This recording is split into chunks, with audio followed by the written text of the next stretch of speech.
پھر دن ہوا پرانی رات کا، کرے سو شکر ہم خدا کی ذات کا، خدا کی ذات کا نیا پھر دن ہوا۔ آج کی آیت: حکمت کا حصول سونے سے بہتر ہے اور فہم کا حصول چاندی سے بہت پسندیدہ ہے۔ امثال 16 باب 16ویں آیت۔ عزیزو، ایک دفعہ کا ذکر ہے کہ بچے کبھی بڑے معصوم سے اور بھولے بھالے ہوا کرتے تھے۔ ہاں جناب، یہ ان وقتوں کی بات ہے جب میں اور میری بہن بہت چھوٹی ہوتی تھیں۔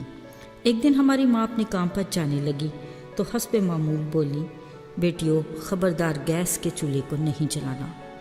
ہم دونوں نے بڑی سعادت مندی سے سر ہلایا۔ پھر جیسے ہی میدان صاف ملا، چولہا جلا کر میٹھے چاول پکانے کا تجربہ کیا۔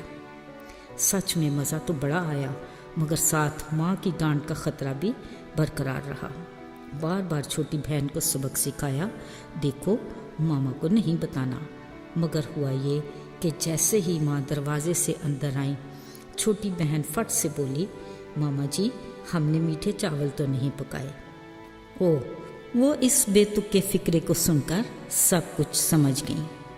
پھر جناب جو درگت بنی اب تک یاد ہے۔ مگر عزیزو، اب کے دور کے بچے پورے افلاطون ہیں۔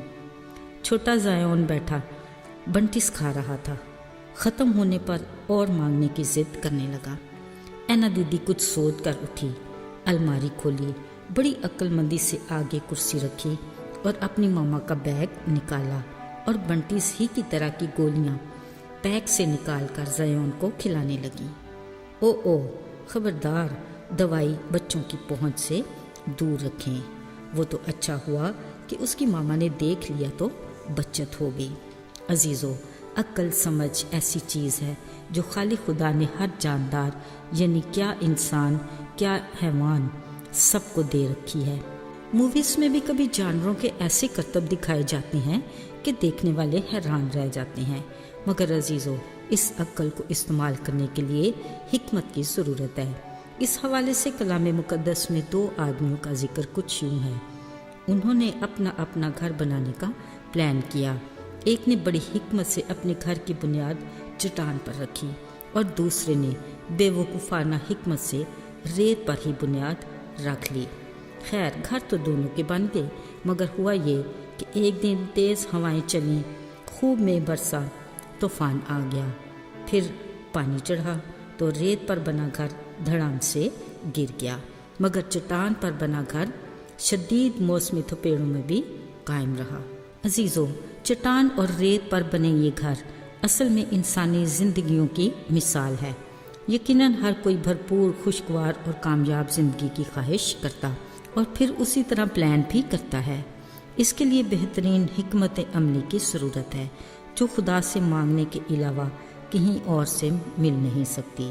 یاد رہے، خدا کی حکمت سے پلان کی زندگی کی بنیاد چٹان یعنی یسوع پر ہوگی، جس کو مضبوط ایمان کے باعث یقینی طور پر کسی آندھی طوفان کا کوئی خطرہ نہیں۔ وہ اپنی جگہ مضبوط بنیاد کے سبب قائم ہے، مگر جب ہم اپنی ناقص حکمت عملی سے زندگی گزارتے ہیں تو گویا اپنی زندگی کی بنیاد ریت پر رکھ لیتے ہیں، جس کو قیام نہیں۔ ایسے میں ہم فکر، پریشانیوں اور آزمائشوں کے چھوٹے چھوٹے طوفانوں میں ڈگمگانے لگ جاتے ہیں اور ہم خطروں کا شکار رہتے ہیں، اور یقیناً کوئی بھی ایسی زندگی جینا نہیں چاہتا۔ عزیزو، جب بھی حکمت یا فہم کی بات ہوتی ہے تو فقط ایک ہی شخصیت کا خیال آتا ہے، اور وہ ہے کلام مقدس کا ناقابل فراموش کردار سلیمان بادشاہ، جس کو خدا نے پوچھا، مانگ تجھے کیا چاہیے۔ عزیزو، ذرا سوچئے، خدا کی طرف سے اتنی بڑی آفر کے باوجود وہ سب کچھ چھوڑ کر صرف حکمت کا طلبگار ہوا اور کہا، تاکہ میں تیری قوم کا انصاف کر سکوں اور اچھے برے میں امتیاز کر سکوں۔ کلام پاک میں لکھا ہے کہ یہ بات خداوند کو پسند آئی، سو خدا نے سلیمان بادشاہ کو ایک عاقل اور سمجھنے والا دل بخشا، ایسا کہ نہ کوئی اس سے پہلے تھا نہ بعد میں ہوا۔ عزیزو،